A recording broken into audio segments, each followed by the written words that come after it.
na nalilito na ako kung anong sabihin ko. Pero sabi ko kung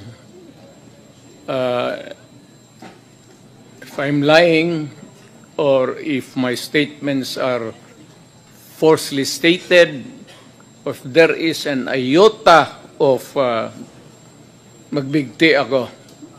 So, in the same manner na kung magbigti ako, si Trillanes dapat magsabay rin sa akin.